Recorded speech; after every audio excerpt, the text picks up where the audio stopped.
ఈరోజు కూడా చాలాసార్లు కూడా చాలామంది కూడా రేపు వైకుంఠ ఏకాదశికి వెళ్తారు అధ్యక్ష.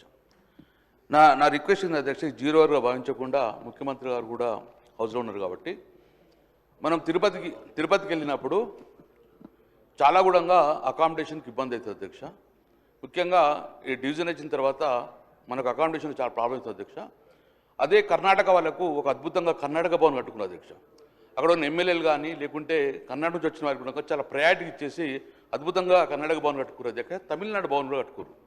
సో నేను రిక్వెస్ట్ చేస్తున్న తెలంగాణ భవన్ కూడా అద్భుతంగా తిరుపతి వాసులో పద్మావతి ఏరియాలో కట్టాలని చెప్పుకుంటూ తద్వారా మనకు అకామిడేషన్తో పాటు ప్రయారిటీ ఉంటుంది అధ్యక్ష. తర్వాత అధ్యక్ష, గౌరవ కేసీఆర్ ముఖ్యమంత్రి ఉన్నప్పుడు ముఖ్యంగా తిరుమలతో పాటు శబరిమల కూడా చాలా పవిత్రమైన ప్రాంతం కాబట్టి శబరిమల కూడా మన తెలంగాణ బాగుండాలని చెప్పేసి అప్పుడున్న కేసీఆర్ ముఖ్యమంత్రి మమ్మల్ని పంపడం వల్ల డెలిగేషన్ అక్కడ 5 ఎకరాల భూమిలో మనము చూచుకున్నాం అధ్యక్ష. ఆ గవర్నమెంట్ కేటాయించింది 5 ఎకరాల భూమి. సో వెనువెంటనే ఈ ప్రభుత్వము స్పందించి ఆ 5 ఎకరాల భూమిలో శబరిమల కూడా తెలంగాణ భవనం కట్టాలని చెప్పి తద్వారా తెలంగాణ ప్రాంత భక్తులకు కూడా ఎలాంటి ఇబ్బంది కాకుండా చూదని చెప్పి గౌరవ ముఖ్యమంత్రి గారు దాన్ని స్టేట్మెంట్ ఇవ్వాలని చెప్పి నేను రిక్వెస్ట్ చేసిన అధ్యక్ష. నోటెడ్ అధ్యక్ష.